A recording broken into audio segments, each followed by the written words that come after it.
It's Jim Hobson. So there's going to be plenty of opportunities to celebrate Mr. Hobson.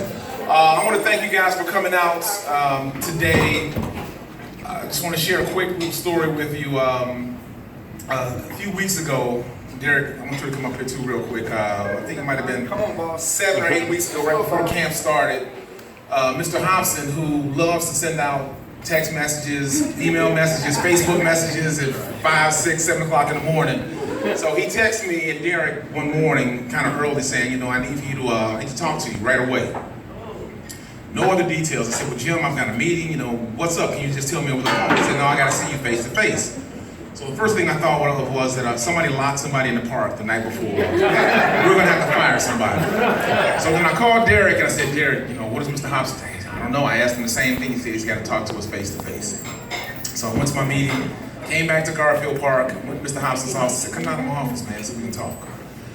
He came down there and he sat down and he said, you know, Art, I had an epiphany.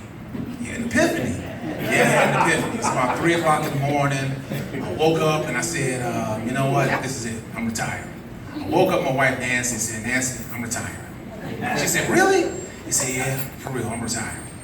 So I said, well, when are you retiring, Jim? You know, end of the year, maybe in January, February? He said, no, August 3rd, last day of camp. I said, okay, Jim, well, thanks for giving us that. And thanks for giving us 38 years of incredible service.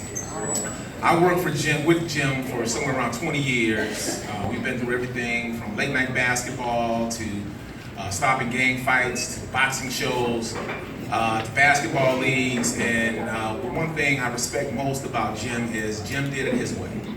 I was trying to get as many of the area managers that sort of oversaw Garfield Park.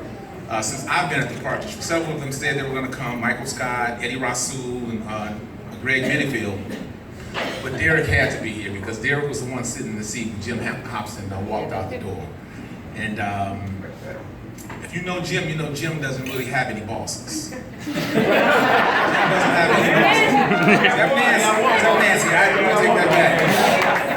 There will be plenty of times when we come to Jim with an idea. It may have come from downtown, it may have come from the community, it may have come from me. And if Jim didn't necessarily agree with the idea, he'd get this look on his face. He wouldn't look you in the eye, he'd just look down on the ground and just start shaking his head like, oh, it's not gonna work, it's not gonna work. But through it all, Jim has been a man of integrity. He garners respect when he walks in the room. His compassion and love for those children is unquestionable. And Jim, I can't say it enough. You will be sorely missed. And thank you for the years and the service. Thank you, brother, for giving me that last word. Let's give it up for Mr. Hobson.